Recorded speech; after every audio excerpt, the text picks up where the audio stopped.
Hey, this is Captain Keith and we're back with some more boating tips. Today we're going to go over a Danforth anchor, the ways of setting it and what to do if it were to get stuck.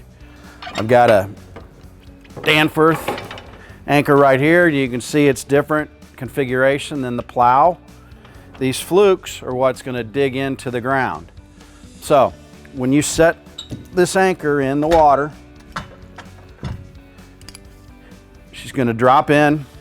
Make sure you've got a good long section of chain. That chain is what's going to help hold this down, and you want to have enough scope out, which we talked about before. You want to have 7 to 10 foot of anchor rode out for every foot of water you're in.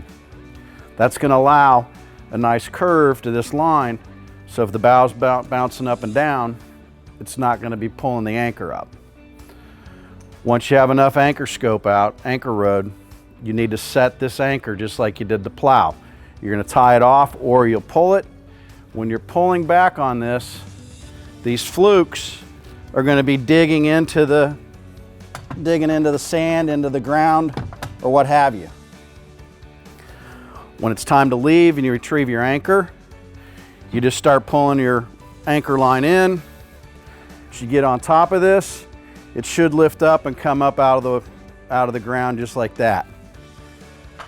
Now once again, sometimes things don't go exactly the way we have them planned, and this anchor might have gotten hung up in the rocks. There could be a ledge or something underneath here that's holding it when it's trying to come back up and you can't get it out. So what you're going to do is make sure you've got a lot of line out. So you're going to swing around this anchor wide, come around, and you're going to end up going 180 degrees from what your original anchor heading was. It's going to slide this around like that.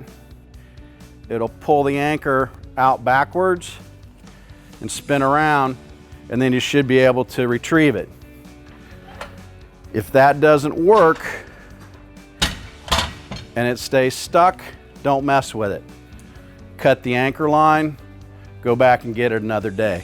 So these have been a few tips about anchoring. I hope that helped. If you've got any questions, visit us online at MarineMax.com, or you can always stop by one of your local MarineMax stores. We'll be happy to help you.